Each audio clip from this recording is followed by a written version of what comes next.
بسم اللہ الرحمن الرحیم۔ السلام علیکم ناظرین، مولانا جلال الدین رومی کی حکایات کے ساتھ حاضر خدمت ہیں۔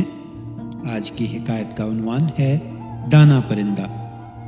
ایک شکاری نے بڑی ترکیبوں اور مشکل کے ساتھ ایک نادر اور خوبصورت چڑیا پکڑی۔ جب وہ چڑیا جال میں پھنس گئی اور آزاد ہونے کی کوئی صورت نہ پائی، تب چڑیا شکاری سے کہنے لگی، اے عقل مند انسان، تو مجھ جیسی ننھی سی چڑیا کو پکڑ کر کیا کرے گا؟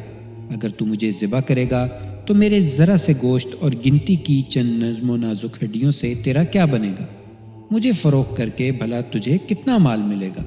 میری بات سن، اگر تو مجھے آزاد کر دے گا تو میں تجھے 3 ایسی بیش بہا نصیحتیں کروں گی جو ہمیشہ تیرے کام آئیں گی۔ ان میں سے پہلی نصیحت تو تیرے ہاتھ پر بیٹھ کر کروں گی، وہ نصیحت ایسی ہوگی جسے سن کر تیرا خون بڑھ جائے گا۔ دوسری نصیحت دیوار پر بیٹھ کر کروں گی جو اعلیٰ درجے کی ہوگی۔ تیسری نصیحت درخت کی شاخ پر بیٹھ کر کروں گی۔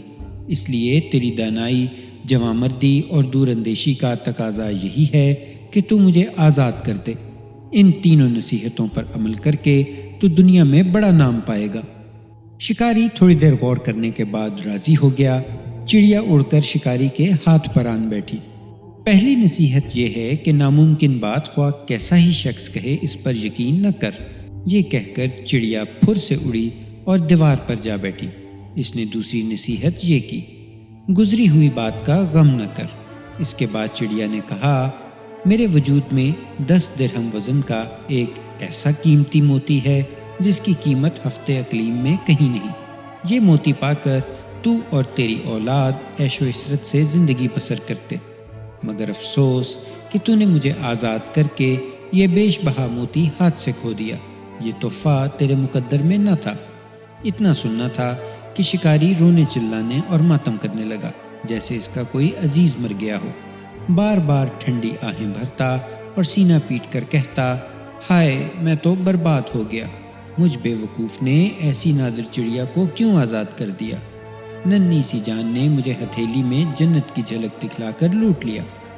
شکاری جب رود ہو چکا تب چڑیا نے کہا، اے بے وقوف، میں نے پہلے ہی تجھے نصیحت کر دی تھی کہ گزری ہوئی بات کا غم نہیں کرنا چاہیے۔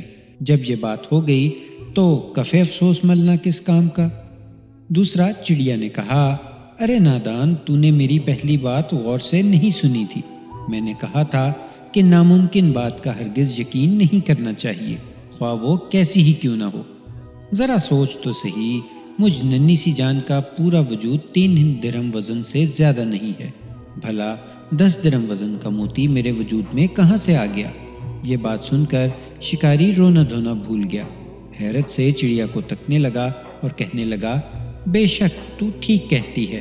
پھر شکاری کہنے لگا، اے نازک بدن چڑیا، مہربانی کر کے وہ تیسری نصیحت بھی کرتی جا۔